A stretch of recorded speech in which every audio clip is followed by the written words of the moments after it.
Very good morning. हमने CMSL का introduction देख लिया है पूरा का पूरा कि किस तरीके से एग्जाम में किस टॉपिक में से कितने नंबर के मार्क्स का सवाल आता है। हमने और भी बात कर ली है वहां पर कि भाई जो भी हमारा ये पूरा का पूरा रिकॉर्डिंग है, राइट, पूरा का पूरा लेक्चर है हमारा CMSL का, ये पूरे के पूरे लेक्चर में आपको 100% से ज्यादा ICSI का मॉड्यूल का कवरेज मिलेगा। अलॉन्ग विद दिस आपको n नंबर ऑफ क्वेश्चंस मिलेंगे, चाहे वो क्वेश्चन आपका पास्ट एग्जामिनेशन का हो या फिर खुद के क्रिएट करे हुए क्वेश्चंस हैं जो प्रपोज्ड है भाई, जो आ सकते हैं एग्जाम में, वो आपको मिलेंगे। चल स्टार्ट करें अपना फर्स्ट चैप्टर। यहाँ पर आपको नोट्स को किस तरीके से पढ़ना है वो बहुत ज्यादा इंपॉर्टेंट है। सबसे पहली बात तो भाई ये जो CMSL की हमारी बुक क्रिएट की गई है, राइट, 100% रिसर्च है, 100% ICSI का मॉड्यूल कवर है इसमें। दूसरी बात हमने क्या किया है, यहां पर आपको पास्ट ईयर एग्जामिनेशन क्वेश्चन को एबीटी स्टैंड्स फॉर सब कुछ क्वेश्चंस डेवलप किए गए हैं। जैसे कोई कंसेप्ट, प्रैक्टिकल कॉन्सेप्ट है हमारे पास और एग्जाम में मान के चले सब उसके ऊपर सवाल एक आ सकता। अभी तक एग्जाम में ICSI ने वो सवाल नहीं पूछा, इसका मतलब ये नहीं है कि उस पर्टिकुलर टॉपिक पर सवाल नहीं आ सकता। तो हमने क्या किया है, सब पास्ट ईयर एग्जामिनेशन क्वेश्चन है उनको शामिल किया यहाँ पर। साथ में हमने जहां जहां लगा कि यार यहाँ यहाँ कोई क्वेश्चन होना चाहिए तो वहां कोई ना कोई क्वेश्चन क्रिएट किया गया है और आपको बताया गया है सब प्रैक्टिकल एस्पेक्ट से कि यार किस तरीके का सवाल बन सकता है। दूसरा, यहां पर आपको interpretation and analysis bye Ashish IAA मिलने वाला है। ये बहुत काम की चीज है। इसका मतलब ये है, अगर कोई आपका टॉपिक है बड़ा कॉम्प्लेक्स है वो मॉड्यूल में स्टडी मटेरियल में, तो उसको क्या किया है साहब, उसके कंटेंट को इंटरप्रेट करके और प्रॉपर सिंप्लीफिकेशन करके आपको दिया गया है। आप एग्जाम में ये जो लिखा है IAA के अंदर, ये कंटेंट आप एग्जाम में लिख सकते हैं, आपको याद रहेगा, एग्जाम में मार्क्स अच्छे मिलेंगे, उसमें कोई प्रॉब्लम नहीं है। तीसरी चीज फिर आपको एक और दिया गया है साहब, ALL, राइट, आशीष लर्निंग लाउंज। इस ये वाली चीज सिर्फ और सिर्फ अंडरस्टैंडिंग के लिए है, राइट। इसको यहां पर हमने क्या किया है साहब, बहुत ज्यादा खोद दिया है उसको। अगर कोई कंसेप्ट है और वो कंसेप्ट इस तरीके का है, बड़ा टेक्निकल वर्ड यूज हुआ है या टेक्निकल लैंग्वेज में यूज हुआ है, और सिर्फ फॉर एग्जांपल साहब वो मल्टीलेटरल ऑर्गेनाइजेशन एक वर्ड चलता है। अब क्या होता है मल्टीलेटरल ऑर्गेनाइजेशन, यहाँ पर बताया है। यूनिवर्सिटी फंड नाम से एक वर्ड है। अब यूनिवर्सिटी फंड से तो याद आता है यार यूनिवर्सिटी का फंड, एक्चुअल में कौन सी यूनिवर्सिटी का फंड है जो कैपिटल मार्केट में इन्वॉल्व है वो वहां पर बताया है। उसको हमने अलग से हेडिंग में क्लासिफाई कर दिया है, that is called Ashish learning lounge. ये वाली चीज आप एग्जाम में लिख दे, कोई दिक्कत नहीं है, मार्क्स परफेक्ट मिलेंगे, बट कंपलसरी आपको याद रखना जरूरी नहीं है। हो सकता है वहां पर यूनिवर्सिटी फंड में 8 तरीके की अलग अलग यूनिवर्सिटीज जो प्रैक्टिकल लाइफ में जो इंडिया के बाहर हैं उनके नाम दिए गए हों, आपको वो सारे के सारे नाम याद रखने की जरूरत नहीं है। आप एक दो नाम याद रख लो, एग्जाम में कोट कर दो, वहां पर परफेक्ट नाम मिलेंगे, क्योंकि एग्जामिनर को लगेगा भाई प्रैक्टिकल टच है बच्चे का पूरा। तो विद एग्जाम्पल्स हमने पूरा का पूरा ALL दिया है और ALL में आपके अंडरस्टैंडिंग बहुत शानदार बनने वाली है। जो रिसर्च बना, जो नोट्स बनाएगा वो प्रॉपरली रिसर्च है। आप खुद जब नोट्स देखोगे तब आप खुद बोलोगे कि सर यार मॉड्यूल से लाख गुना अच्छे रिसर्च नोट्स हैं आपके। हमने टॉपिक को कैटेगराइजेशन किया है on the basis of their importance. ABC categorization, A stands for ज्यादा प्रोबेबिलिटी है एग्जाम में आने की, अभी नहीं आया कोई फर्क नहीं पड़ता। On the basis of scanner, on the basis of probability we have divided each topic into ABC category, right? A stands for high chances, B में साहब आ भी सकता है नहीं भी आ सकता है, C में चांसेस बहुत कम है। हम ये नहीं बोलेंगे साहब कि चांसेस ही नहीं है, इंस्टीट्यूट है भाई कुछ भी पूछ सकता है, बट फिर भी देन टू थोड़ा सा रेलिवेंस के हिसाब से ABC में क्लासिफाई हो सकता है, ताकि आपको पढ़ना हमको पूरा है, बट देन टू साहब हमारे दिमाग में कंसेप्चुअल क्लैरिटी रहे कि यार ये टॉपिक छोड़ के नहीं जाना है हमको, और जमाने भर के एग्जाम्पल्स हैं साहब जो आपको बेस्ट पॉसिबल लर्निंग देंगे आपको, ये मेरी गारंटी है। तो इस तरीके से आपको नोट्स पढ़ना है। अब हम स्टार्ट करें साहब, उसके पहले एक चीज और इंपॉर्टेंट है कि जहां पर भी आपको ये रेड मार्क दिखाई देगा एक्सेप्ट IAA में, राइट, इसका मतलब ये है कि ये आपका स्टडी मटेरियल में फ्रेश टॉपिक है। फ्रेश टॉपिक को इस मार्क से आइडेंटिफाई किया हुआ है कि भाई ये फ्रेश टॉपिक है। आप स्टडी मटेरियल में मिलाएंगे तो आपको टॉपिक वाइज आपको सारे के सारे नोट्स में मिलने वाले हैं। अगर फर्स्ट टॉपिक हमारे स्टडी मटेरियल में फाइनेंशियल सिस्टम इन इंडिया है तो हमारे नोट्स में भी आपको वही मिलने वाला है। कंटेंट यहाँ बहुत रिफाइन रहने वाला है। चले शुरुआत करें हम अपने कॉन्सेप्ट की। सबसे पहली बात तो चैप्टर नंबर 1 है, नाम क्या है यार, basics of capital market. Capital market क्या होता है, बहुत प्यारा टर्म है। हम पहले ये बात करें साहब वेटेज क्या है, तो लगभग मान के चले साहब 10 से 15 नंबर का आता है एग्जाम में। क्यों? क्योंकि इसमें बहुत सारे अलग अलग कॉन्सेप्ट्स हैं, एग्जाम में कोई ना कोई वो डेफिनेशन पूछ लेता है। सिर्फ एग्जाम्पल यहाँ पर FPI की एक डेफिनेशन है, QIB की डेफिनेशन है, HNI की है, एंकर इन्वेस्टर क्या होता है। तो यहाँ पर बहुत सारी तरह कुछ जनरल टॉपिक्स है कि भाई कैपिटल मार्केट किस तरीके से इंडस्ट्रीज को हेल्प करता है, difference between primary and secondary market, right, बहुत सारी चीजें हैं यहाँ पर अवेलेबल। चलो सबसे पहली बात तो कुछ कुछ कंसेप्ट्स यहाँ कवर हैं, उनको हम थोड़ा सा याद रखने की कोशिश करते हैं। बड़े आराम से बड़े प्यार से स्टडी करना है। ध्यान रहे मॉड्यूल में से हमको कुछ भी एक टॉपिक ऐसा नहीं है जो हमने छोड़ा हो। सबसे पहली बात तो याद रखना है हमको फाइनेंशियल मार्केट मतलब क्या। तो भाई फाइनेंशियल मार्केट का मतलब होता है या तो मनी मार्केट या फिर कैपिटल मार्केट। तो दो तरीके के मार्केट को हम क्या बोलते हैं यार, financial market, right. Financial market मतलब FM और मनी मार्केट मतलब इसको अपन CM बोले, उल्टा कर दिया हमने सब। मनी मार्केट को लॉजिकल पहले होना चाहिए, कैपिटल मार्केट को वैसे। तो फाइनेंशियल मार्केट में दो तरीके के मार्केट होते हैं, एक हमने चीफ मिनिस्टर वाला CM यूज कर लिया, FM मतलब फाइनेंस मिनिस्टर। चलो अच्छा, मनी मार्केट का कोई वाइफिकेशन नहीं है, मतलब प्रैक्टिकल वाला वाइफिकेशन नहीं है, बट कैपिटल मार्केट का वाइफिकेशन इन्होंने दो पार्ट में किया है। One is primary market and second is secondary market. एक क्या है आपका कैपिटल मार्केट में प्राइमरी मार्केट और एक क्या है आपका सेकेंडरी मार्केट। तो हम बोले सब एग्जाम में कभी आ जाए व्हाट आर फाइनेंशियल मार्केट, तो पहले तो हमें लिखना पड़ेगा फाइनेंशियल मार्केट के बारे में जो कंटेंट आगे हम पढ़ने वाले हैं। फिर हम क्या लिखेंगे, financial market is divided into two parts. First is money market, याद रखना सबसे पहले आपको मनी मार्केट ही लिखना पड़ेगा। और सेकंड क्या है आपका कैपिटल मार्केट।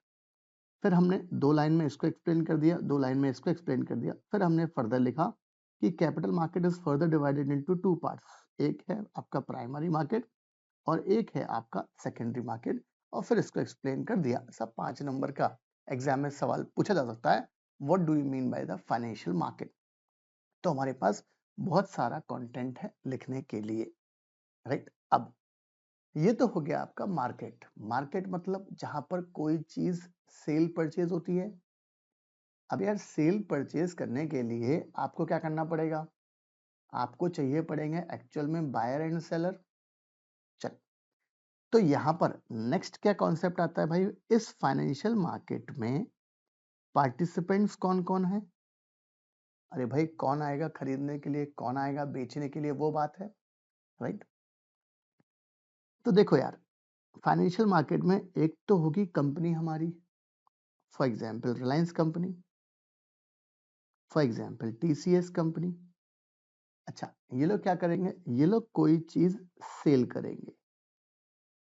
अब ये अगर कोई चीज सेल करते हैं तो कोई ना कोई बायर होना चाहिए।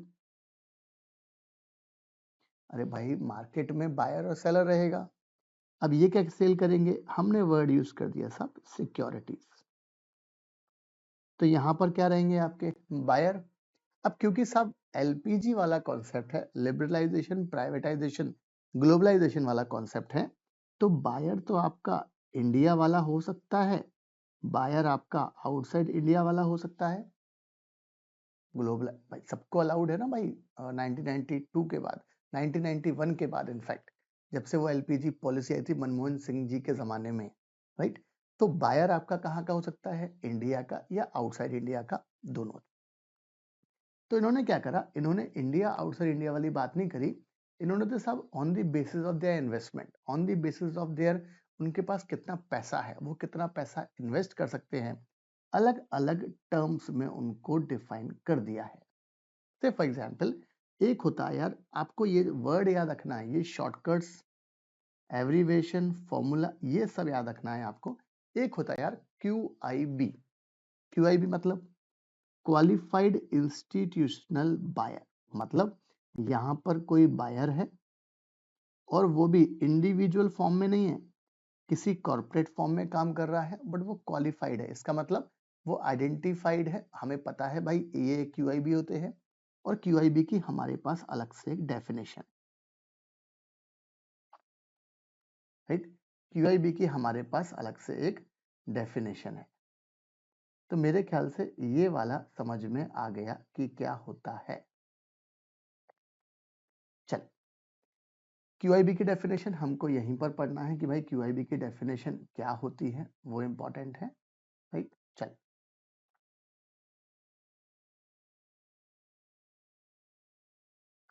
फॉर एग्जाम्पल म्यूचुअल फंड वाले QIB होते हैं, बराबर है। पेंशन फंड, इंश्योरेंस फंड, इनको हम क्या बोलते हैं यार, QIB, क्वालिफाइड इंस्टीट्यूशनल बायर। तो एक तरीके का तो बायर ये हो गया हमारे पास। दूसरा दूसरा है आपका FPI, फॉरेन पोर्टफोलियो इन्वेस्टर। अच्छा, फॉरेन पोर्टफोलियो इन्वेस्टर मतलब नाम से ही लग रहा है यार, ऐसा इन्वेस्टर जो एक क्या मेंटेन करता है, पोर्टफोलियो, और है कहाँ का, बाहर का, राइट। तो FPI का कॉन्सेप्ट ये रहा, राइट, फॉरेन पोर्टफोलियो इन्वेस्टर। तो एक तरीके का पार्टिसिपेंट हमारे पास में ये रहा। फर्स्ट क्या है यार, QIB, दूसरा क्या है, FPI। आगे चले, थर्ड है हमारे पास ऑल्टरनेट इन्वेस्टमेंट फंड। अब नाम से ही लग रहा है यार, इसमें क्या है, एक तो कोई डायरेक्टली इन्वेस्टमेंट फंड होगा, बट गवर्नमेंट ने एक और डिजाइन करा है, that is called alternate investment fund, right. तो AIF डिटेल में हमको सबके बारे में पढ़ना है, सेपरेट चैप्टर्स है बहुत के बारे में, टॉपिक्स हैं बहुत के बारे में। एक और कौन सा पार्टिसिपेंट है यार, वेंचर कैपिटल, प्राइवेट इक्विटी, आपके बिजनेस में पैसा लगाते हैं, खासकर से स्टार्टअप्स, उनको हम क्या बोलते हैं, VCF, वेंचर कैपिटल फंड, या प्राइवेट इक्विटी वाली बात है। एक और है एंकर इन्वेस्टर, राइट। अब ये एंकर इन्वेस्टर क्या होता है भाई, ये एंकर इन्वेस्टर क्या करता है, ये आपके बिजनेस में पैसा लगाता है। अब जो पैसा लगाता है एंकर इन्वेस्टर, बट याद रखना एंकर इन्वेस्टर जो है वो एक तरीके का QIB है, राइट। बट इनमें क्या है, सब लॉ ने इनका इन्वेस्टमेंट साइज डिफाइन कर दिया है। इन्होंने बोल दिया है साहब, सेबी ने मिनिमम बोला है कि ये पर इन्वेस्टर 10 करोड़ रुपए लगाएगा, राइट। अगर आप इतना पैसा लगा रहे हो तो आपको हम क्या बोलेंगे यार, आप क्या हो, एंकर इन्वेस्टर। क्या एग्जाम्पल है, कौन कौन होता है, सारी चीजें बाद में नोट्स में आपको मिलने वाली है। HNI, बड़े बड़े इंडिविजुअल्स, हाई नेटवर्थ इंडिविजुअल, उनको हमने HNI की कैटेगरी में लाए हैं। और पेंशन फंड, जमाने भर के हमारे पास पेंशन फंड है, वो उनको हम क्या बोलते हैं यार, पार्टिसिपेंट्स बोलते हैं। तो भाई QIB एक हो गया, दूसरा ये हो गया, तीसरा AIF, चौथा VCF, पांचवा एंकर इन्वेस्टर HNI, और सेवेंथ पेंशन फंड। तो 7 तरीके के हम क्या हैं, ये क्या है हमारे पास, पार्टिसिपेंट्स, जो अपन ने बात करी है, राइट। इंपॉर्टेंट चीज ये है हमारे पास पार्टिसिपेंट्स। इंपॉर्टेंट क्या है? अगर कोई हमारे पास मार्केट है तो मार्केट में क्या होना चाहिए यार? Buyer seller. तो बायर कौन है हमारे पास? ये 7 तरीके के पर्सन। और सेलर कौन है? Company, right? कंपनी है सब हमारे पास, जो ये एक्चुअल में अपनी सिक्योरिटी सेल कर रही है इन लोगों को, और ये लोग क्या लगा रहे हैं? पैसा। अब अलग अलग तरीके के हमने बायर्स को देखा है, QIB, FPI, AIF, venture capital, private equity, anchor investor, HNI, pension fund. साथ साथ में बोलते जाओ, चीजें याद होती जाएंगी। एग्जाम में क्वेश्चन आएगा कि भाई फाइनेंशियल मार्केट के बारे में शॉर्ट नोट लिखो, आपको देखना है कितने मार्क्स का है। अगर 3 नंबर का क्वेश्चन आया है तो आप सिर्फ यही लिख कर आओ, कोई दिक्कत नहीं है। 5 नंबर का आया है तो आप ये लिख कर आओ, और अगर ज्यादा बड़ा आया है तो आपको in that case financial instrument के बारे में भी लिखना पड़ेगा। अब ध्यान से, फाइनेंशियल इंस्ट्रूमेंट को नेचर के हिसाब से डिवाइड किया है। एक है आपका इक्विटी इंस्ट्रूमेंट, जिसमें आएगा equity shares, preference shares, warrant, right? Warrant मतलब होता है राइट।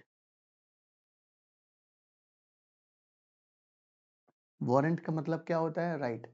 मतलब आपको जब इशू किया गया है वारंट तो आपको राइट दिया गया है कि after a certain period of time आपके ये वारंट काहे में कन्वर्ट हो जाएंगे? इक्विटी में। ये होता है आपका वारंट। वारंट मतलब क्या होता है? राइट। अच्छा, अरे भाई वो अपने मूवीज में देखा है ना यार, वो विलेन बोलता है पुलिस वाले को, वारंट लेके आया हूं क्या? वो क्या बोलता है? जेब में लेके घूमता हूँ। तो वारंट मतलब राइट है आपको किसी बंदे को अरेस्ट करने का। बट हम वारंट को नेगेटिव ना ले, हम तो वारंट को सिंपल एक इंग्लिश टर्म है, इसको हम क्या बोलेंगे? राइट। अब वो राइट किसी भी चीज के रिस्पेक्ट में हो सकता है आपको। दूसरा, डेट इंस्ट्रूमेंट होते हैं जिसमें डिवेंचर कवर होगा, जिसमें बॉन्ड कवर होगा। नाम अलग अलग है, काम एक जैसा ही है। हाइब्रिड इंस्ट्रूमेंट हो सकते हैं। हाइब्रिड में मतलब एक होगा IDR। हाइब्रिड मतलब कॉम्बिनेशन ऑफ टू थिंग।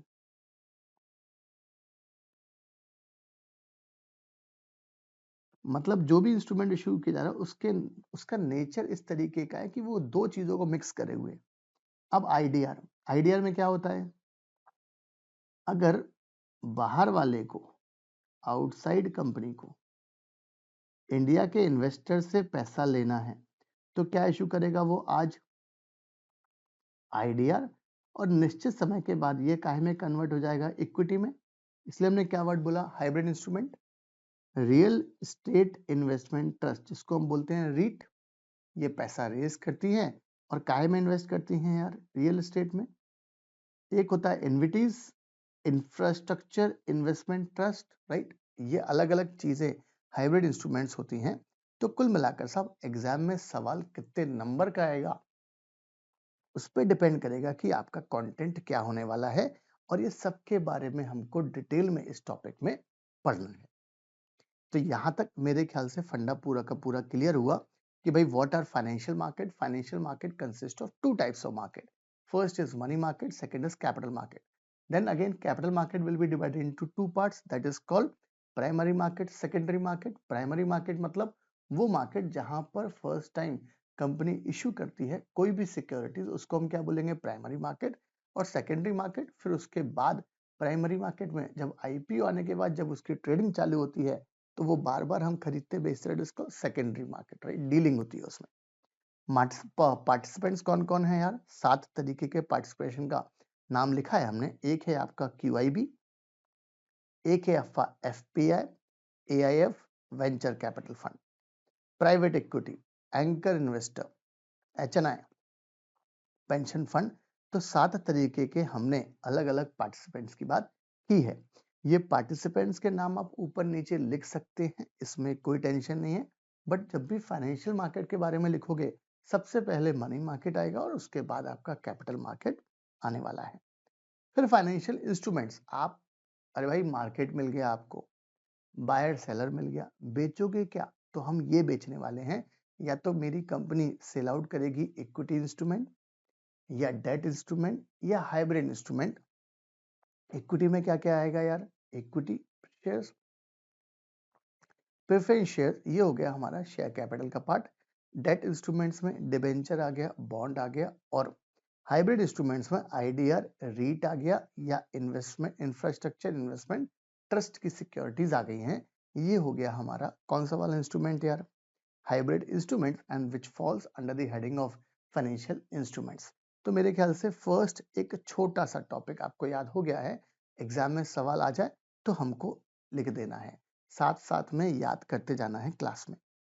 अब आप इतना सारा रायता फैलाओगे, मतलब आप साहब क्या करोगे? आपने मनी मार्केट इंस्ट्रूमेंट लिया, कैपिटल मार्केट की बात करी, आपने साहब अलग अलग लोगों को इन्वेस्टर बनाया है, बायर बनाया है, आपने अलग अलग टाइप ऑफ इंस्ट्रूमेंट्स लेकर आए हैं। तो लॉ ने बोला यार आपने जो इतना सारा किया है तो इसके लिए कोई रूल्स बनाने पड़ेंगे, नहीं बनाने पड़ेंगे?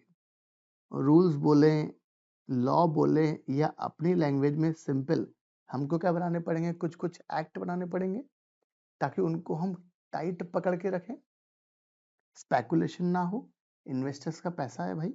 चल, अब कौन कौन से एक्ट जो फाइनेंशियल मार्केट में लगते हैं? तो एक तो लगता है भाई आपका सेबी एक्ट 1992। हमको डिटेल में हमारे पास चैप्टर है इसका, वो हमको पढ़ना है। रिजर्व बैंक ऑफ इंडिया, क्यों? क्योंकि भाई करेंसी इन्वॉल्व है, मॉनेटरी पॉलिसी है, तो ये भी ध्यान रखना पड़ेगा थोड़ा सा हमको।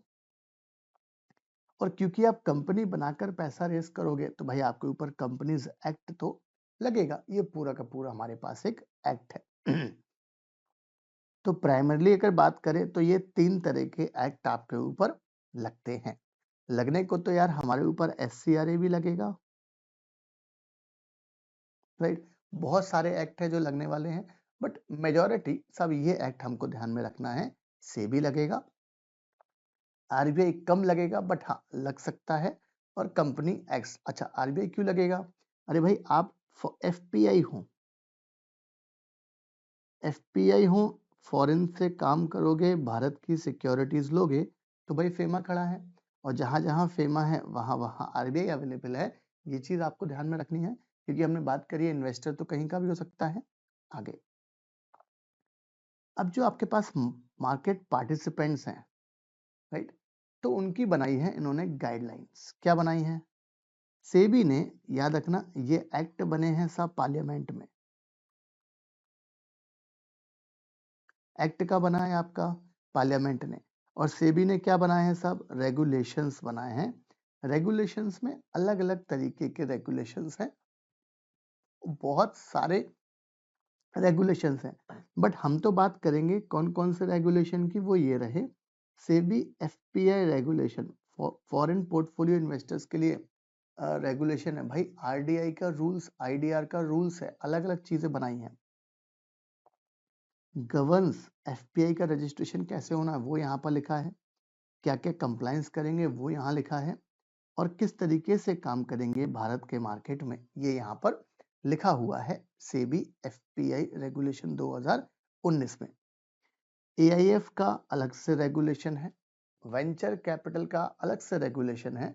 कोई कंपनी डेट सिक्योरिटी इशू कर रही है तो भाई तुझे सीआरए से क्या लेनी पड़ेगी? रेटिंग लेनी पड़ेगी, अलग से रेगुलेशन है।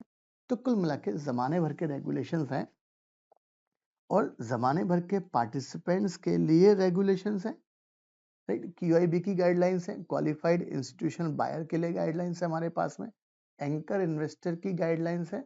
तो कुल मिला के सब बहुत सारी तरीके, इनफैक्ट हर तरीके के इन्वेस्टर्स के लिए गाइडलाइंस लॉ ने प्रिस्क्राइब की है। और सबसे ज्यादा इंपॉर्टेंट आईसीडीआर रेगुलेशन 2018 वाला, ये इसके बिना कुछ नहीं होने वाला। ये एक पर्टिकुलर रेगुलेशन है, नाम तो सब रेगुलेशन है बट ये किसी एक्ट से कम नहीं है, जमाने भर के रेगुलेशंस हैं। यहाँ पर आपकी कंपनी को आईपीओ लेकर आना है, लिस्टेड कंपनी होने वाली है, कैसे लेकर आना? आईसीडीआर फॉलो करो। आईपीओ के बाद आपकी कंपनी को एफपीओ लेकर आना है, आईसीडीआर फॉलो करो। बोनस इश्यू लाना है, आईसीडीआर फॉलो करो। राइट इश्यू लेकर आना है, आईसीडीआर फॉलो करो। रेटिंग लेना है, कैसे लेना है? मिनिमम सब्सक्रिप्शन मिलना चाहिए, तो जमाने भर के रेगुलेशंस कहाँ पर हैं? आपके ICDR में हैं। तो इतने तरीके के डिफरेंट पर्सन पर क्या लगने वाले हैं? एक्ट लगने वाला है, रेगुलेशंस लगने वाला है, जो हमको बात करनी है। तो एग्जाम में कभी आ गया कि भाई कौन कौन सा रेगुलेटरी फ्रेमवर्क लगता है सिक्योरिटी मार्केट में, तो कैपिटल मार्केट में, तो आपको इनके नाम आप लिख सकते हैं और एग्जाम में आया हुआ है सवाल इसके ऊपर। आगे, फाइनेंशियल सिस्टम इन इंडिया। अब पहला कॉन्सेप्ट आपके स्टडी मटेरियल के हिसाब से, financial system in India. Introduction. Every modern economy relies on well-functioning financial system. That is, India is no exception. अरे भाई, फाइनेंशियल सिस्टम तो सबको चाहिए, तभी तो आप पैसे को मैनेज करोगे, पैसे को आप रोटेट करोगे। रोटेट इन द सेंस, से फॉर एग्जाम्पल साहब एक पर्सन है, उन्होंने कराई है साहब FD। अब FD कहाँ कराई आपने? बैंक में। बैंक वाला क्या क्या देगा आपको? 7 से 8% का इंटरेस्ट। बट बैंक वाला क्या करेगा साहब? ये वाले पैसा वो देगा किसी कंपनी को, और वो कंपनी उससे कुछ इन्वेस्टमेंट करेगी। कंपनी ने लगाई मशीन, मशीन से साहब वो उन्होंने कोई गुड्स बनाया, गुड्स बनाकर बेचा किसको? FD वाले इन्वेस्टर्स को। यहाँ से ये पैसा लेकर आए, इन्होंने दिया बैंक को, बैंक ने इनको ब्याज दे दिया। तो आपको एक प्रॉपर सिस्टम बनाना पड़ेगा किस तरीके से वो पूरा का पूरा फाइनेंशियल वर्ल्ड काम करता है। तो ये ओवरऑल यहाँ कॉन्सेप्ट है। तो लॉ ने बोला ये क्या है साहब? एक वेल फंक्शनिंग फाइनेंशियल सिस्टम होना चाहिए। बहुत सारी कंट्रीज का फाइनेंशियल सिस्टम क्रैश हो गया है। लेमन ब्रदर्स 2008 में क्रैश हो गया था, प्रॉपरली मैनेज नहीं किया था वो प्रॉपर्टी मॉर्गेज वाला जो कॉन्सेप्ट था। The financial system act as a lifeline of economic growth by promoting saving. क्या काम करता है ये? प्रमोट करता है सेविंग्स को, फैसिलिटेट करता है इन्वेस्टमेंट को, और स्मूथ कैपिटल फ्लो होना चाहिए किससे? इन्वेस्टर से कंपनी के पास, तभी तो कैपिटल फॉर्मेशन होगा। From individual household to large corporation, it ensure that resources are used effectively, contributing to trade, commerce, manufacturing and national prosperity. Right, ये चीज होनी चाहिए। तो ये क्या है हमारा इंट्रोडक्शन कि भाई हर कंट्री को एक पर्टिकुलर सिस्टम चाहिए। उस सिस्टम को आपको इस तरीके से बेस्ट पॉसिबल तरीके से यूज करना है जो कि हमारी कंपनी, हमारी कंट्री की इकोनॉमिक ग्रोथ की लाइफलाइन बने। राइट, तो इस तरीके का आपको फाइनेंशियल सिस्टम चाहिए। आगे, अब इंपॉर्टेंट चीज है, कंपोनेंट्स क्या क्या होते हैं फाइनेंशियल सिस्टम के। एग्जाम में कभी सवाल आ जाए तो आपको ये कंपोनेंट्स के लिखना है, और इनमें से सब 70% हम ऑलरेडी डिस्कस कर चुके हैं अपनी फर्स्ट वाले कॉन्सेप्ट में। फिर से यहाँ पर देखते हैं। फाइनेंशियल मार्केट मतलब एक होता है भाई मनी मार्केट, और एक क्या होता है आपका? Capital market. अब देखो, मनी मार्केट कौन कौन से तरीके के इंस्ट्रूमेंट्स होते हैं? ये मनी मार्केट नहीं है, ये टाइप्स ऑफ इंस्ट्रूमेंट्स हैं।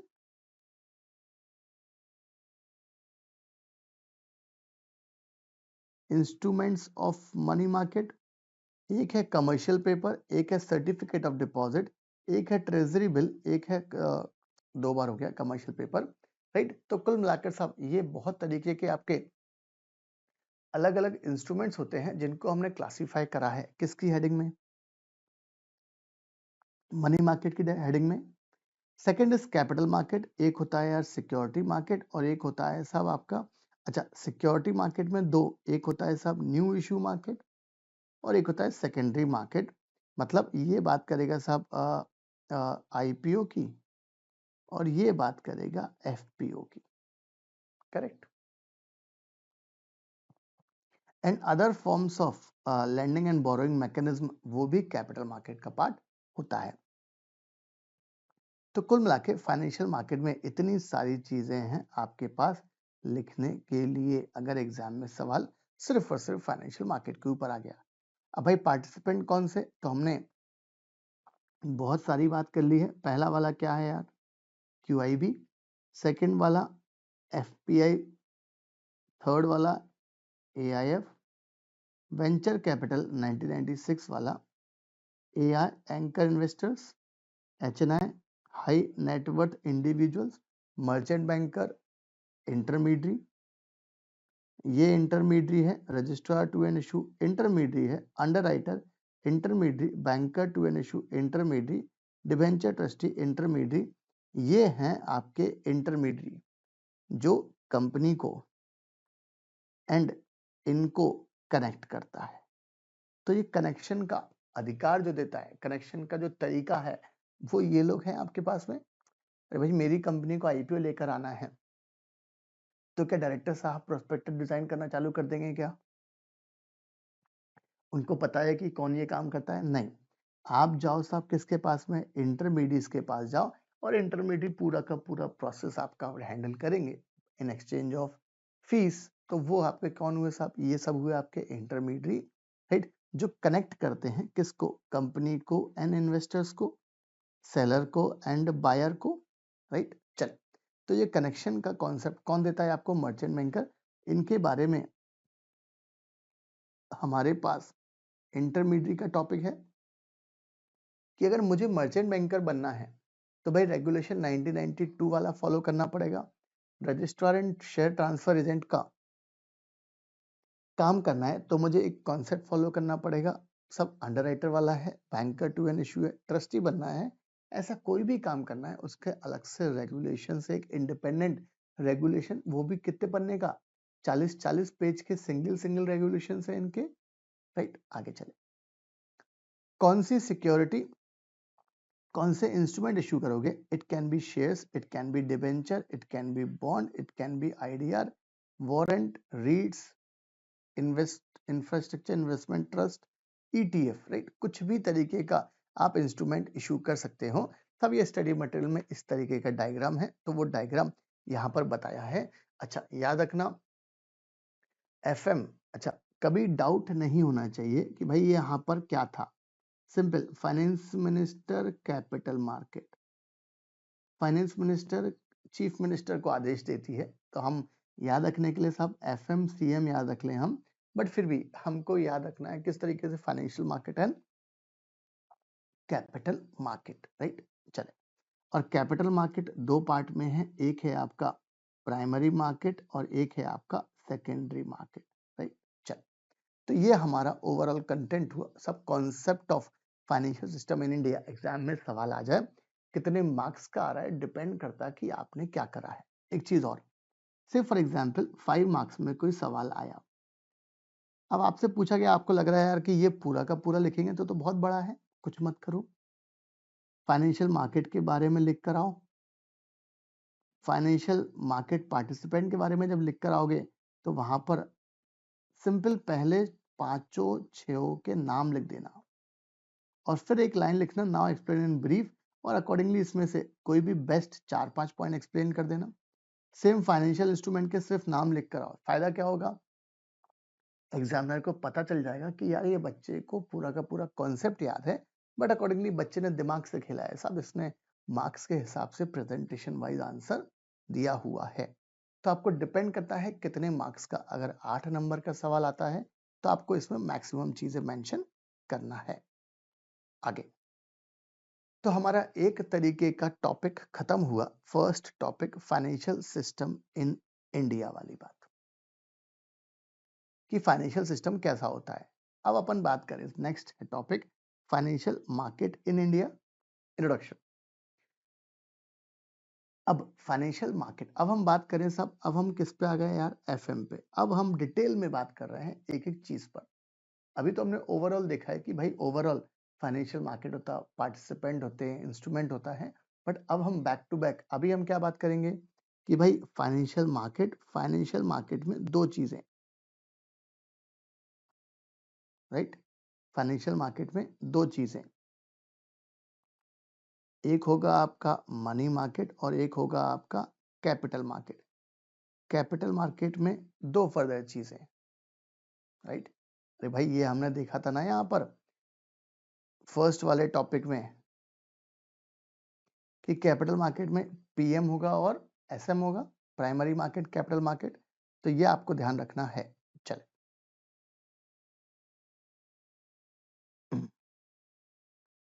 एक होगा प्राइमरी मार्केट और एक क्या होगा, सेकेंडरी मार्केट। अब हमको इनके बारे में डिटेल में बात करनी है इस पर्टिकुलर कॉन्सेप्ट में। चल, the history of Indian capital market is more than 200 years old around the end of the 18th century. क्यों? क्योंकि बॉम्बे स्टॉक एक्सचेंज BSE तभी पिक्चर में आया था, राइट, 1875 में। It was at the time that India was under the rule of East Indian Company। हम उनके आधिपत्य में थे उस टाइम पर, आजादी नहीं मिली थी भारत को।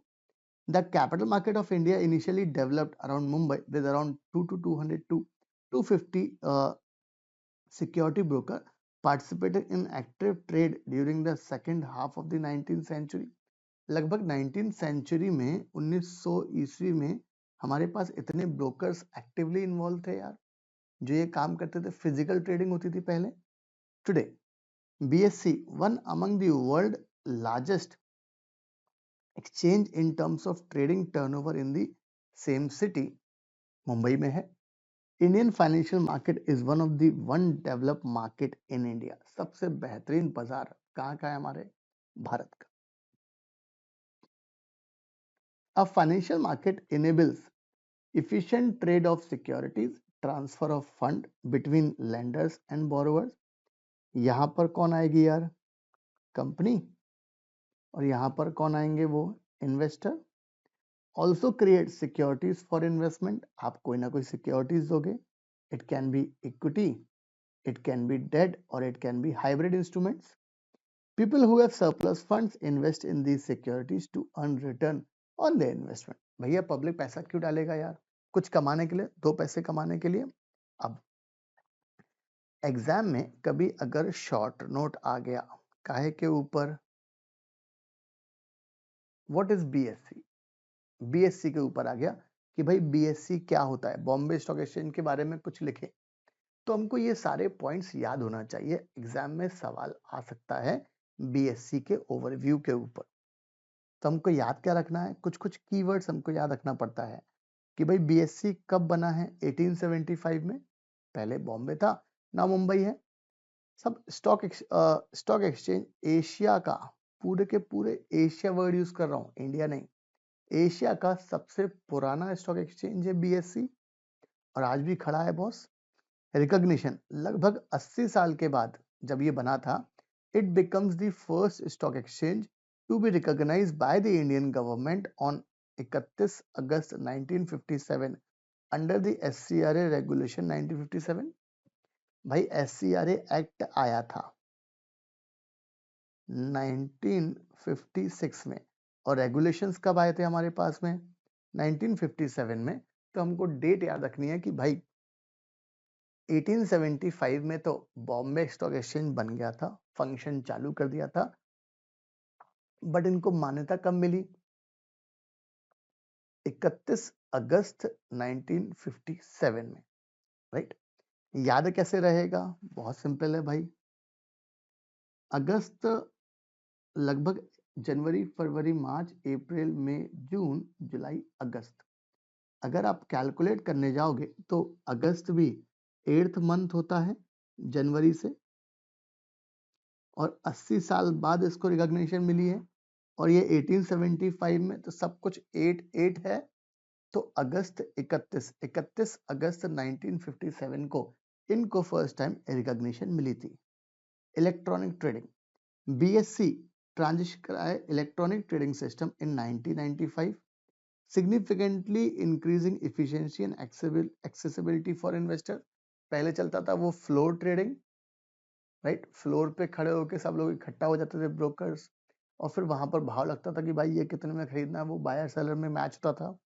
बट लॉ ने बोला साहब ये क्या लेकर आए थे यार? इलेक्ट्रॉनिक ट्रेडिंग सिस्टम लेकर आए थे, ग्लोबल स्टैंडिंग।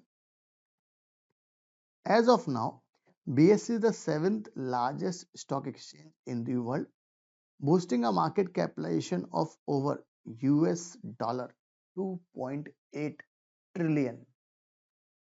इससे ज्यादा हो गया होगा साहब, नोट्स बनाते टाइम इतना इतना था, फिर तो बाद में धीमे धीमे और बढ़ जाता है। तो मार्केट कैपिटलाइजेशन कितना है? 2.8 ट्रिलियन। अब मार्केट कैपिटलाइजेशन कैसे निकलता, वो अलग बात है, वो हम बाद में देखेंगे। बट आप मान के चलें साहब, जितने भी आपकी कंपनी के शेयर लिस्टेड हैं multiply by current market price, that is called market cap. Sensex. The BSE Sensex launched in 1986 in India, first stock market index. BSE के अंदर इन्होंने एक इंडेक्स लॉन्च किया था, that is called Sensex. Consist of, अच्छा Sensex में कितनी कंपनियां थी यार? भारत की 30 कंपनियां थी। 30 कंपनी के उतार चढ़ाव जो होगा रेट में, वो सेंसेक्स में प्लस माइनस दिखाई देगा। अरे आप देखते हो ना यार कि सेंसेक्स आपसे फॉर एग्जांपल 75,000 है और आज प्लस 250 है। इसका मतलब ये 30 कंपनी का combination according to their weight in the Sensex, वो प्लस माइनस करके कैलकुलेशन होता है प्रॉपर। उस हिसाब से ये इसका नेट इफेक्ट कितना आ रहा है, 250 पॉइंट्स अप, राइट। बट याद रखना साहब, यहाँ पर डिफरेंस जो होगा, जो कैलकुलेशन होगा वो 30 कंपनीज का होता है, मतलब सेंसेक्स में 30 कंपनियां होती हैं। क्या इसमें जिंदगी भर के लिए फिक्स हो जाती 30 कंपनियां? ना, बीच बीच में प्लस माइनस होती रहती हैं, राइट। बहुत सारी कंपनीज चेंज हुई हैं based on the performance. Number of listing, BSE has over 5800 listed company, रफली है, एग्जैक्ट कुछ भी नहीं है फिगर ये, लगभग 5800 5800 लिस्टेड कंपनीज हैं, making it one of the largest exchange in terms of number of listing. भाई आपको फैक्ट्स याद रखना है, 1875 में सब ये बना था, ये रिकॉग्निशन कब मिली थी? 80 साल बाद 8वें महीने में 1957 में, तब इनको क्या मिली थी? रिकॉग्निशन। ओवरऑल इसका इंडेक्स का नाम क्या है यार? सेंसेक्स। कितनी कंपनियां हैं? 30 कंपनियां हैं। क्या वो कंपनियां हमेशा सेम रहती है जीवन भर से? नहीं, वो चेंज होती रहती है, डिपेंड करता है उनका परफॉर्मेंस कैसा चल रहा है वो है। कितनी लिस्टिंग कंपनी है? लिस्टेड कंपनी है लगभग 5800 के approx. Investor base, the BSE has a robust retail investor base with a 60 million registered investors, reflecting the growing interest in stock market investment in India. लगभग 60 मिलियन से ज्यादा इनके पास registered investors हैं। International, बाहर वालों ने किस किसने रिकॉग्निशन दिया है? बीएससी के साथ साइंड हुआ है मेमोरेंडम ऑफ अंडरस्टैंडिंग, MOU मतलब मेमोरेंडम ऑफ अंडरस्टैंडिंग, एग्रीमेंट हुआ है with several international stock exchange fostering collaborations and promoting Indian company globally, right? ये आपको याद रखना है। तो कुल मिलाकर अगर बीएससी के बारे में कुछ शॉर्ट नोट आया तो आपको ये सारे पॉइंट्स लिखने पड़ेंगे। आगे और क्या पॉइंट्स हमारे पास? इनिशिएटिव फॉर इन्वेस्टर, बीएससी ने लॉन्च करे various initiative including BSc SME.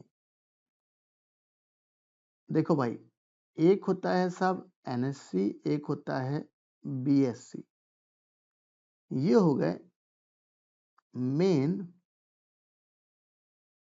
Board stock exchange, और इनकी कंडीशंस हैं बहुत सारी अगर आपको अपनी कंपनी की सिक्योरिटी लिस्ट करानी है। कुछ कंपनीज हैं साहब जो ये कंडीशन फुलफिल नहीं कर सकती, तो उनके लिए इन्होंने क्या करा है साहब, एक अलग से इंडेक्स बनाया है जिसका नाम क्या दिया इन्होंने? BSc MSc, right, sorry SME. अब इसका मतलब क्या है साहब? बॉम्बे स्टॉक एक्सचेंज ने एक बनाया है साहब एसएमई। एसएमई का फुल फॉर्म क्या होता है यार? Small and medium enterprise. जब आएगा तब टॉपिक हमको डिटेल में बात करनी है। याद रखना ये एसएमई जो प्लेटफॉर्म है ये किसका है यार? बीएससी का है। कौन सी कंपनी के लिए है? जो छोटी कंपनी है, स्मॉल कंपनी है, जिनको पब्लिक से पैसा तो रेज करना है but they are not capable to fulfil the requirements of main board. But बराबर है। फिर यहाँ पर सब वो कैपिटल के बेस पर छोटी कंपनी बोल दिया हमने। 25 करोड़ के अंदर अंदर वाली कंपनीज को हम एसएमई में कैटेगराइज कर देते हैं। इनके अलग से हमारे पास रूल्स रेगुलेशंस एसएमई बोर्ड के लिए बनाए हैं। बट याद रखना आपको, सब बीएससी मेन बोर्ड है, यहाँ पर लिस्टिंग होती है। एक और इनका प्रोडक्ट है छोटी कंपनी के लिए, बीएससी एसएमई। अरे बराबर है क्या? समझ में आया? चल आगे। To support small and medium enterprises in accessing capital and enhance liquidity. लेकिन क्या होता है साहब, एसएमई प्लेटफॉर्म पे फर्जीवाड़ा बहुत होता है। बहुत सारी कंपनी आपको ऐसे मिलेंगी जो आई हैं पैसा रेज करने, पब्लिक का पैसा उड़ाने के लिए। आगे, बीएससी इंस्टीट्यूट लर्निंग ऑब्जेक्टिव दिया है। The exchange offers educational programs through the BSC institute providing courses in finance, investment, risk management. इसमें आपको कोर्सेज देते हैं ये, बराबर है। तो बीएससी इंस्टीट्यूट अलग से इन्होंने बनाया है एक सोशल इनिशिएटिव फैलाने के लिए कि भाई आप पढ़ाई करो उसके बारे में, तो बीएससी ने दिया है। जैसे कि यहाँ पर क्या करते हैं यार, ये जमाने भर के कोर्सेज देते हैं आपको फाइनेंस वाले। स्टॉक मार्केट वाला ले लो, इन्वेस्टमेंट बैंकिंग ले लो, रिस्क मैनेजमेंट ले लो, ये सारे के सारे इनके कोर्सेज वगैरह बहुत सारे चलते रहते हैं। डेटा साइंस चलता रहता है, ये सब कोर्सेज प्रोवाइड करते रहते हैं। Sustainability and ESG. अब ये ईएसजी का फुल फॉर्म क्या होता है यार? Environmental social governance, that is called ESG. ये आपको याद होना चाहिए, ये एब्रीवेशंस कि भाई ये फुल फॉर्म क्या होता है इनका। BSc has initiated sustainable investment practices by launching indices that focus on ESG criteria, promoting responsible investors, right? ये वाली चीज इंपॉर्टेंट है। तो मेरे ख्याल से कॉन्सेप्ट समझ में आया कि कॉन्सेप्ट क्या है। तो यार अब ये, अच्छा एनवायरमेंटल मतलब आपको एनवायरमेंटल, सोशल और गवर्नेंस की बात करनी है कि आप किस तरीके से काम करोगे। इन्वेस्टर्स के लिए क्या है, कंपनीज के लिए क्या है, रेगुलेटर्स के लिए क्या है, वो आपको ध्यान में रखना है। तो कल के दिन अगर बीएससी के ऊपर शॉर्ट नोट आया तो आपको इतनी सारी चीजें लिख के आनी पड़ेगी। याद रखना सीएमएसएल में सबसे ज्यादा इंपॉर्टेंट है स्पेसिफिक लिखना, राइट। स्पेसिफिक आपको डेट याद होनी चाहिए कि भाई 1875 में, 1875 में ये बना था बीएससी। अगस्त 31 8वें महीने 1957 में इनको मिलती लगभग रिकॉग्निशन, 80 साल के बाद 8वें महीने में। ये आपको याद रखना है। बीएससी एसएमई नाम से इनकी एक चीज है, एशिया में सबसे बड़ा स्टॉक एक्सचेंज है। कितना मार्केट कैप रखता है, सातवां वर्ल्ड वाइड बात करें तो 2.8 ट्रिलियन है, ये बात करी है। बेस इनके पास लगभग रजिस्टर्ड रिटेल इन्वेस्टर्स का लगभग 60 मिलियन रजिस्टर्ड है। और यहाँ पर 30 कंपनियां होती है, वो 30 कंपनी में उतार चढ़ाव होता रहता है, बराबर है। तो ये अपन को याद रखना है कि क्या कंसेप्ट है। चले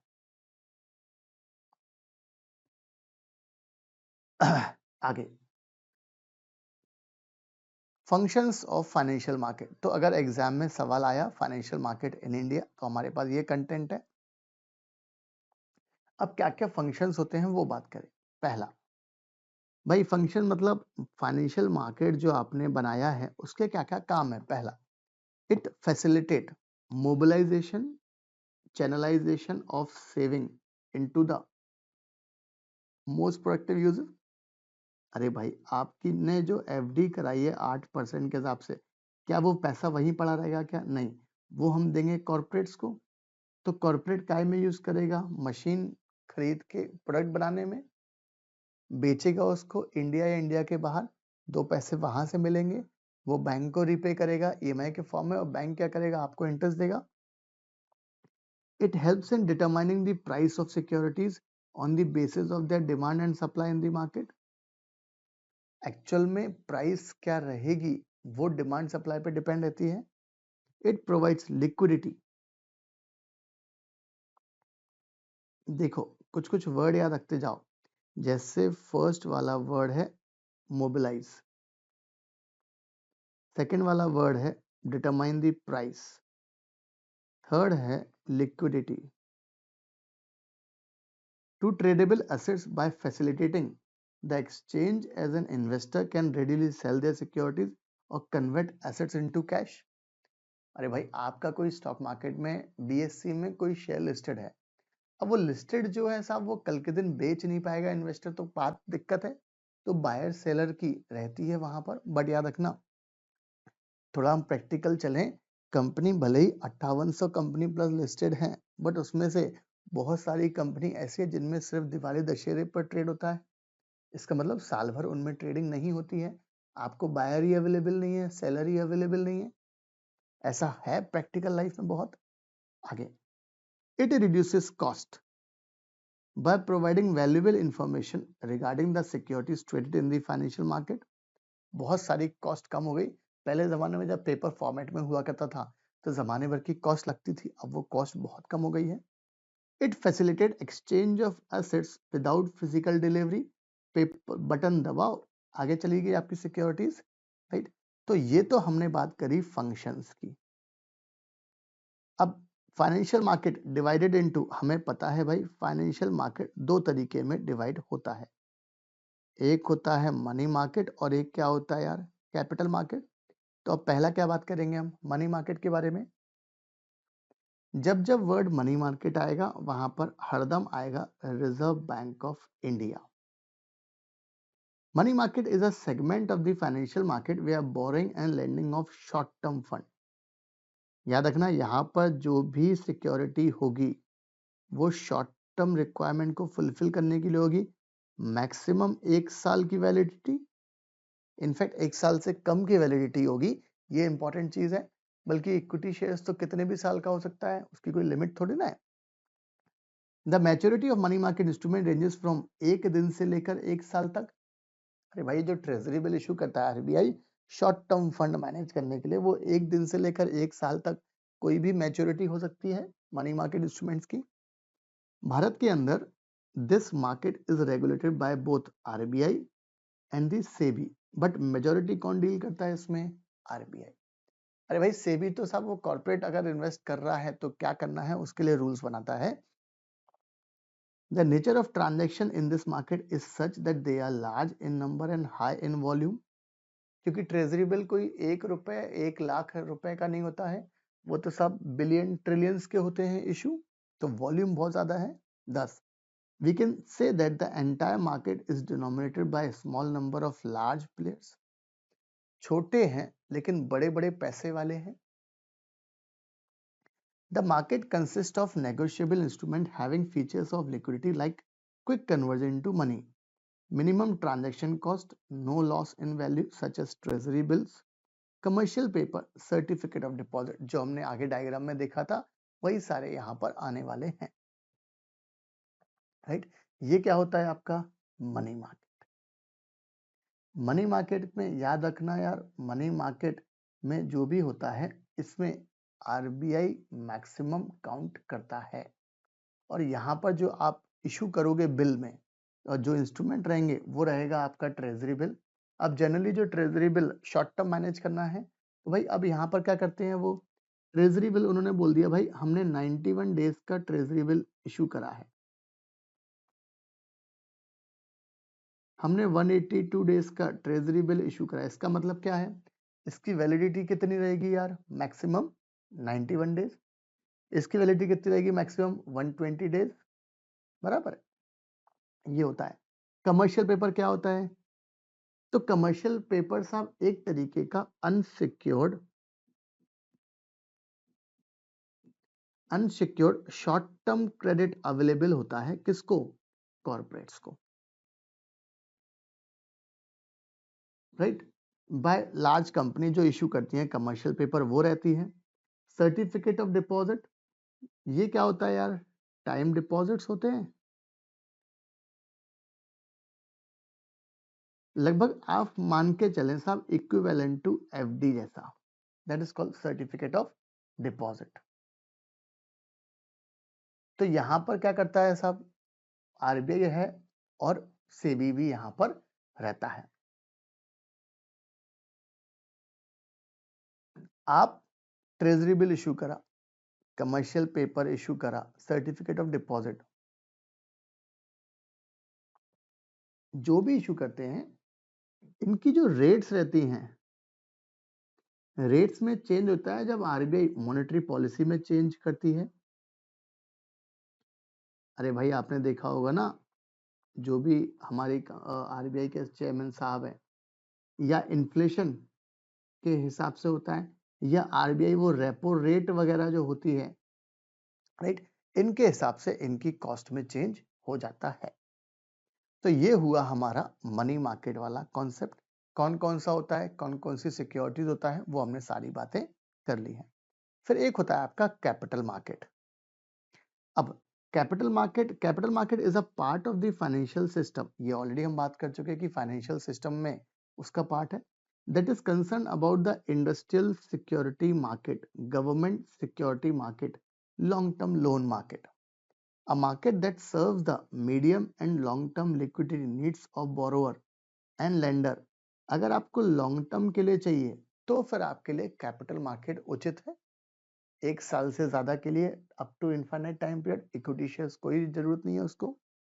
The capital market also encompasses the process by which securities already outstanding are transferred। This market is referred to as a barometer of economy। याद रखना, एग्जाम में सवाल आएगा, प्राइमरी मार्केट, कैपिटल मार्केट, कौन सा वाला मार्केट बैरोमीटर होता है? तो हमको याद रखना है कि बैरोमीटर ऑफ इकोनॉमी किसको बोलते हैं हम? भाई मेरी इकोनॉमी कैसी है ये डिपेंड करेगा कैपिटल मार्केट के परफॉर्मेंस पे। आया समझ में? ये वाली बात बहुत इंपॉर्टेंट है, एग्जाम में आ सकता है। परफॉर्मेंस कैसा होगा? अच्छा, ये बैरोमीटर कैसे नापोगे? सिंपल यार, सिंपल। हम क्या करेंगे साहब, बीएससी एनएससी का परफॉर्मेंस चेक करेंगे कि भाई ये यहाँ पर, अच्छा बीएससी में कितनी कंपनी है? 30, और एनएससी में कितनी है? 50। ये कंपनी का परफॉर्मेंस कैसा है वो डिपेंड करता है साहब बैरोमीटर पे। ये तो हुए आपके इंडिया वाले बैरोमीटर। थोड़ा और आगे चलें, ये तो हुए आपके इंडिया वाले बैरोमीटर, ये दोनों। अब ग्लोबल बैरोमीटर्स की बात करें तो ग्लोबल बैरोमीटर कैसा ओवरऑल वर्ल्ड मार्केट परफॉर्म कर रहा है, यहां पर अलग अलग तरीके के हैं। एक होता है यार डीजीआई, बोले तो अमेरिका का डाउ जोन्स, इसका नाम है डाउ जोन्स। कभी गूगल पे सर्च करोगे तो आपको मिलेगा एवरेज। ये है अमेरिका का डाउ जोन्स। डाउ जोन्स हम लोग वर्ड यूज करते हैं। एक और है यार S&P 500 इंडेक्स, यूएसए का। जापान का अगर याद हो, कभी देखा हो तो निकाय है जापान का मार्केट, ये यहाँ का बैरोमीटर है, राइट। चाइना, हांगकांग, हांगकांग का क्या, हैंगसेंग।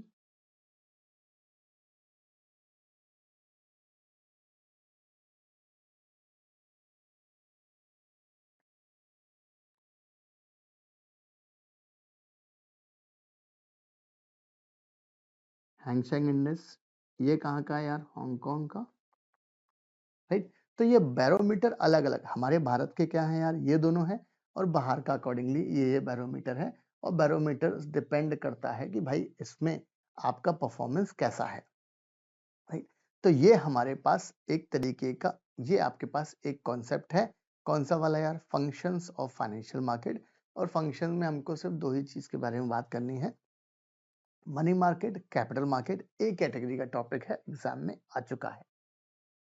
आगे, नीड फॉर, हमें क्यों चाहिए कैपिटल मार्केट? इसके लिए क्या करा है साहब, जितने भी आपके पास ये पॉइंट्स हैं मॉड्यूल में, इन सारे के सारे पॉइंट्स को एक शॉर्टकट बनाया है। नाम क्या रख दिया उसका? क्लेवर पाई।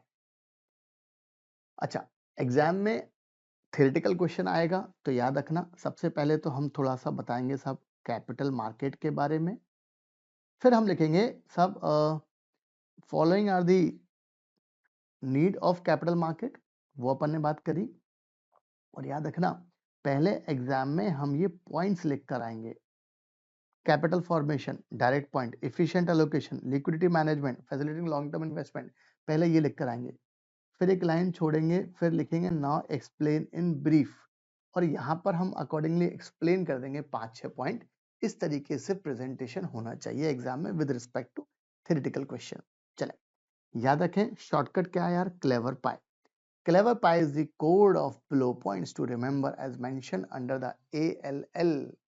मैंने पहले भी कहा था, लाउंज जो है वो आपको सिर्फ और सिर्फ एक याद करने में, अंडरस्टैंडिंग करने में काम में आएगा, एग्जाम में लिखने की। एग्जाम में मत लिख के आना ये गधो जैसे कि क्लेवर पाई होता है शॉर्टकट। चले, clever, C stands for capital formation. अरे भाई क्लेवर का C कैपिटल फॉर्मेशन है। Capital market enable company to raise funds for expansion and development by issuing shares, bond to investor। इनसे पैसा रेस करता है, ये पहला काम है। E stands for efficient allocation of resources। Capital market allocate resources efficiently by directing capital to projects with the high potential returns, ensuring that both investors and companies managing their returns and contribution to the economic growth। ये हो गया एक point. L stands for liquidity and marketability। These markets provide liquidity to financial assets। सोचो यार, अगर ये online platform नहीं होता तो क्या लिक्विडिटी मिलती है आपको? क्या कंपनी ने एक बार शेयर इश्यू कर दिया, अब लगाते रहो चक्कर, काम चलते रहेगा। These markets provide liquidity to financial assets by creating an environment। आपने क्या क्रिएट करा है? एक माहौल। Whereas securities can be easily bought and sold, जहां पर आप सिक्योरिटीज आसानी से खरीद बेच सकते हैं। This ability to convert assets to cash provides flexibility to investor।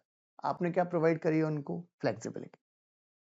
Facilitating long term investment, long term investment के लिए काम में आता है यार, right. Facilitating long term investment. Capital market unlike money market कितना होता है यार? एक दिन से लेकर एक साल मैक्सिमम, बट ये लॉन्ग टर्म होता है। प्राइस डिस्कवरी मेथड एक है हमारे पास ये।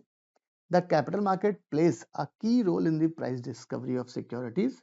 अच्छा, through the continuous buying and selling process, the fair value of the securities establish, aiding in informed decision making by investors and companies.